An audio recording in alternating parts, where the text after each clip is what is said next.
Hi guys, Melissa here. I was going through my YouTube content and I realized that not only do I not have a first impressions on one of my favorite bags in my collection, but I also don't have a review on one of my favorite bags. And I've had this bag for almost a year now, so I feel like it is the perfect time to tell you guys all the pros and cons. Now, before I get into the pros and cons, let's go over some of the stats of my Louis Vuitton Croisette bag in the Damier Azur print. You're going to want to stay tuned because I have quite a few cons to go over with you guys. When I was making my list, I was surprised by how many cons I have of one of my favorite bags.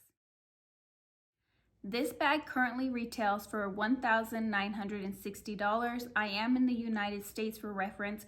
It may cost some different, or it probably will cost different if you are not in the United States. In my opinion, $1,960 is a really great price point for this bag. It's still under that $2,000 mark, but it's a good everyday size and it's great for everyday use. It comes in the Damier Azur print, as you see I have here, and it also comes in the Damier Ebin print. It does not come in any type of other materials other than the treated canvas. As far as the size goes, it's 9.4 inches in length. It's 6.7 inches in height and it's 3.7 inches in depth. I'm sorry I keep looking down, guys. It's because I have all the information down in front of me. This bag does come with a tassel. You see here, I usually have a rubber band on mine to keep mine closed. For some reason, mine likes to go crazy. It goes haywire and it flares out quite a bit. So when I'm not using the bag, I put two rubber bands on. I put one down lower and one higher. It hasn't done any damage at all to my rubber band. So if you got one to my rubber band, it hasn't done any damage at all to my tassel.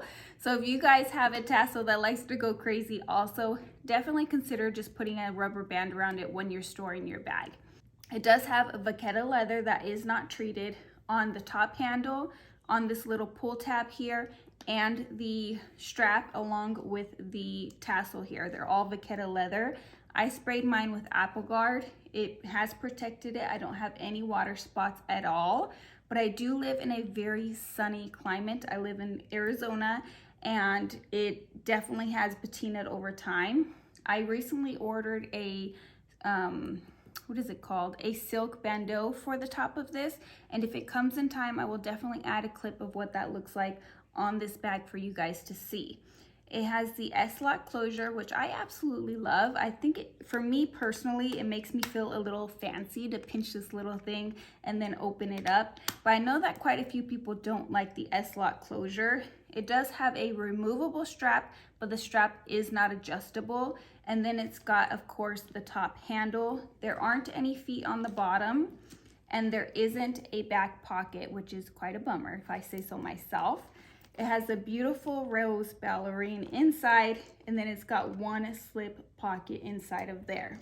That is all of the stats on this bag. Before we get into the cons, which we are going to go over next, if you guys like luxury reviews, luxury bag reviews, and if you like luxury comparisons and unboxings, please hit that little subscribe button down below. I would love for you guys to be a part of our little growing family here. If you like this video, don't forget to give me a thumbs up. That's how I know which type of content you guys like and enjoy and what you want to see next. So now let's get into some of the cons of the bag. The strap is not adjustable. This is a big deal. We're all different shapes, we're all different sizes, we're all different heights, we're all different widths, and because of that, an adjustable strap is a must. You would think by now that luxury brands, especially larger luxury brands like Louis Vuitton, would put adjustable straps on every single one of their bags. This one for me is a little bit long. I'm 5'6" and I'm very curvy. So with that being said, could you imagine the strap on someone who's much more petite, someone who's 5'3" or 5 foot, or someone who's very, very slim? This strap is definitely going to be too long for them. Or if somebody is very curvy, it might be a little bit too short for them, or if they're really tall. So an adjustable strap for me is a huge miss and it's definitely a con.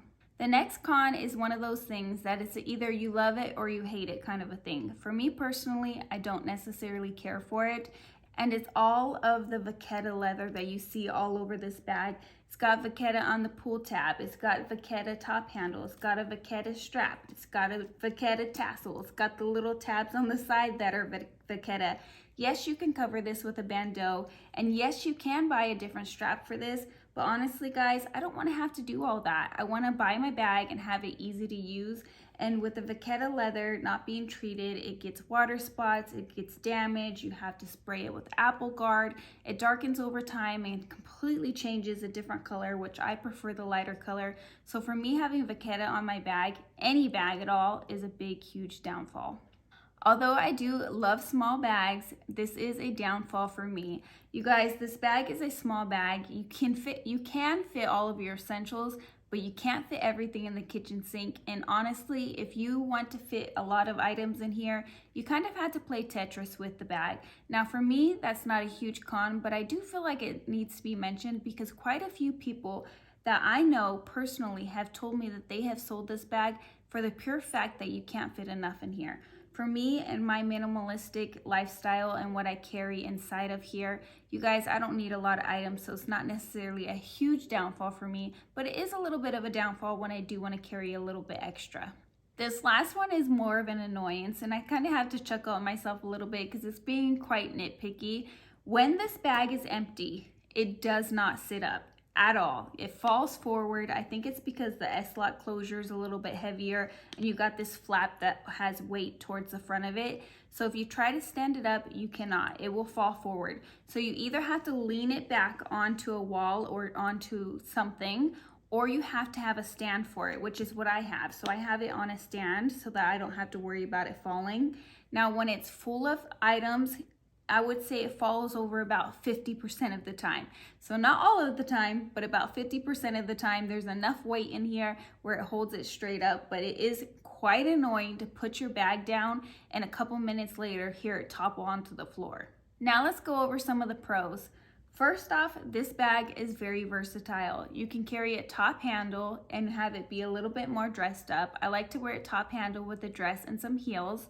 Or you can dress it down with a pair of sandals, a pair of jeans, or cut off shorts and a t-shirt. Both ways, it looks like it matches the outfit and the aesthetic very well. And for me personally, this bag matches most of my wardrobe because it does have tend to have a little bit more of a cooler undertone to it. And I do love to wear cooler undertones in my wardrobe. The next pro is the fact that it has a removable strap. So you're not stuck with this tiny little skinny strap that's not adjustable. You definitely can take it off and you can use one of your straps from your other bags to attach to this bag, or you can change up the look. You can go for a fabric strap, you can go for one of the pink Louis Vuitton thicker guitar straps, you can buy a different strap that's not vachetta, or you can buy a vachetta adjustable strap. And so for me, the fact that this is a removable strap, although I am annoyed with the strap itself, I am appreciative that I can take this off and I can switch up the look, or I can take this off and get a strap that is more accommodating for my body and my shape. The next pro kind of contradicts one of my cons, and that is the fact that it fits all of my essentials. Now, I debated on even adding that as a con as far as the size, because for me personally, this bag fits everything that I need. But I felt like I should add it in just because there are so many people that carry a lot more than I do. So as you guys are seeing in this clip right now, you can see that this bag carries my key clay. It carries a medicine pouch, it carries a makeup pouch, it carries my phone, which you're not seeing in the clip, but it will hold my phone with all of these other items. It does carry my card case and my sunglasses and a hand cream. So it carries quite a bit. And honestly, on my day-to-day essentials, the only thing that I might carry that's more than that is a pack of gum and possibly my kids' insurance cards. Those are the only other two items that I carry, even when I have a larger bag. The neutral colors of this bag allows me to wear it with pretty much any one of my outfits. The fact that the print on here is so subtle, I feel like the print doesn't clash with other prints. Like the dress that I'm wearing today, I feel like it would pair with it perfectly fine. I've worn this bag with graphic tees, I've worn it with dresses with prints on it, I've worn it with shorts with prints on it, I've worn it with just basic simple outfits, anything you could possibly imagine. This bag, I pull it out and it matches with pretty much any one of my outfits, which for me is a huge con. Not con, pro. It's a huge pro. Next up is the fact that this bag is not heavy. It's not heavy at all. As you guys have seen, I've been holding this bag up the whole entire time of filming this video. I haven't set it down at all. And this bag actually has all of my essentials in it right now. This is the bag that I am currently using. It has everything I could possibly need inside of here, and it hasn't gotten annoying whatsoever for me to sit here and hold it up. It doesn't feel heavy, my arm doesn't feel tired, it doesn't feel achy. I have a few other bags where just holding the bag up by itself like this would feel pretty achy and tiring. This bag is not that. It's very lightweight, it's very comfortable. It is comfortable for me to hold it top handle for long periods of time, and it's comfortable for me to have it crossbody for long periods of time. Now, I don't usually wear this bag as a shoulder bag because the strap is too long, but I'm sure if I wore it as a shoulder bag and the strap was shorter and it wasn't swinging all around from the length of the strap, that it would be very comfortable on the shoulder as well. So the fact that this bag is very lightweight and very comfortable is a huge, huge pro of mine. And lastly is the price. Now, some people might say, Melissa, a bag that's $19.60 is not a good price. That is not a pro.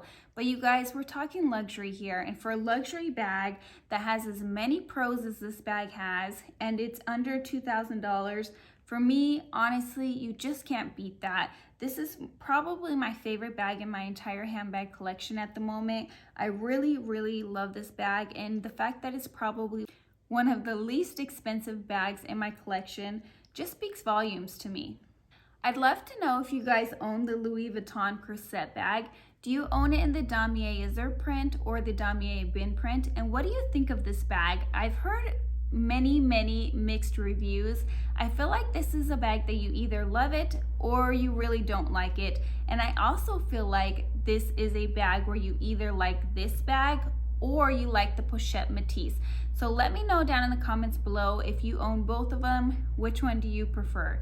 Thank you guys so much for watching this video and spending your time with me. I'm going to have a video linked here for you guys to check out next. Bye guys.